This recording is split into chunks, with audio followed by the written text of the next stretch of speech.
हा व्हिडिओ त्या शेतकऱ्यांसाठी आहे ज्यांचे आम्हाला सतत मेसेज येत आहेत, साहेब थंडी सुरू झाल्यापासून आमच्या जनावरांचं दूध कमी झाले किंवा आमच्या जनावरांची फॅट कमी लागते।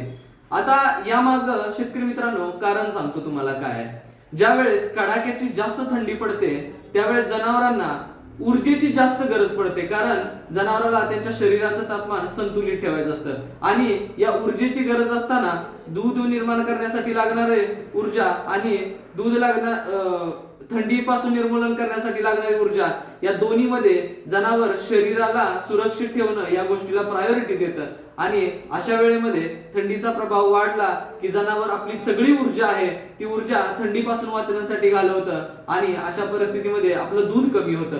शेतकरी मित्रांनो, यावरती उपाय एकदम साधा सोपा आहे आणि घरगुती आहे। यामध्ये आपल्याला करायचं काय, आपल्या घरामध्ये असणारा गूळ आहे तो गूळ आपण जनावरांच्या खाद्यामध्ये वापरायला सुरुवात करायचं आहे। जशा प्रकारे आपण गूळ वापरेल तशी जनावरांची ऊर्जा वाढेल आणि ऊर्जा वाढल्यानंतर आपल्या दुधाचं प्रमाण आहे आणि फॅटचं प्रमाण आहे ते जागेवरती यायला नक्कीच मदत होईल। शेतकरी मित्रांनो, अशाच व्हिडिओसाठी आमच्या आत्ताच YouTube चॅनलला लाईक करा, शेअर करा आणि सबस्क्राईब करायला विसरू नका, कारण ही माहिती आपल्यासाठी कित्येक वेळा कामाला येईल आणि नवीन नवीन माहिती सुद्धा आपल्याला भरपूर वेळा आमच्याकडून पोहोचवली जाईल आणि तुमच्यापर्यंत प्रायोरिटीने पहिल्यांदा पोहोचेल। धन्यवाद शेतकरी मित्रांनो।